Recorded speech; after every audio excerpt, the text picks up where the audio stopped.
Leslie Wagner, second-year veterinary student here at Texas A&M University. And today I'm going to show you one of the skills you need to know for your FFA Veterinary Science CDE. Today I'm going to show you how to perform a fecal flotation. So to begin with, you'll have a fecal sample. Here I have a pre-collected one from a dog, but if you have a ruminant species or just a sample in front of you, you'll have a tongue depressor to select about a quarter of a teaspoon of sample and place into your vial. I'm just going to go ahead and wash this one out of the loop. Poke it out of the loop.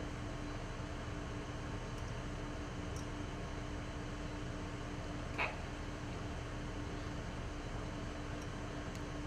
And you're going to fill this first vial with your sample about halfway with water, or with flotation material. Some clinics prefer to use different flotations. You'll see sodium chloride very commonly, which is just salt water.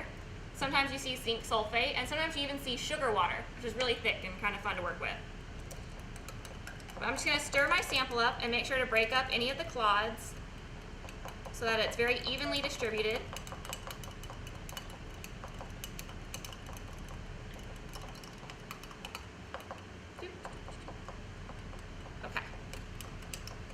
And then this is a dog sample, so there's not a lot of debris in it. But if it had come from a ruminant, like a cow or a goat, or even from a horse, an animal that eats a lot of hay, you'll see lots of big chunks of debris in your sample. And so you're going to want to get rid of that.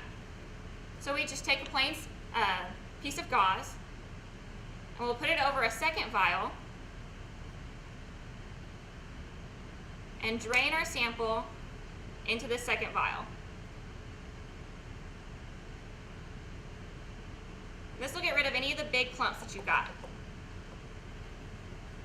Make sure that gets in there.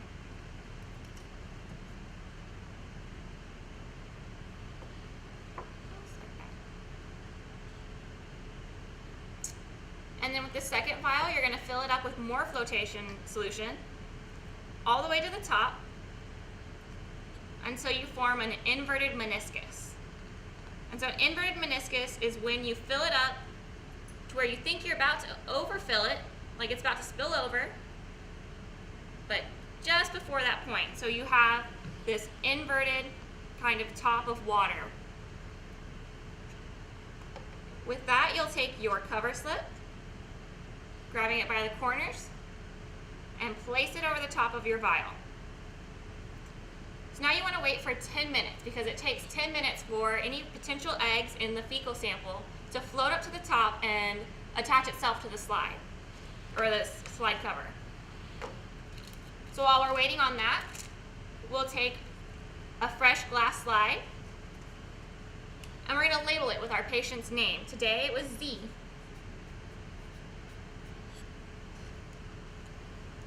So once it's been 10 minutes, we can take our cover slip off of the top, holding it by the corners, and place it onto our glass slide. Once you have it on the slide, you want to make sure to keep it very level and not to tip it, or you'll lose your sample. And there it's ready to be presented to the judge, and all you have left to do is clean your hands. So a little hand sanitizer will take care of any organic material that may have transferred to your hands in the process. Good luck on your competition. Have fun studying.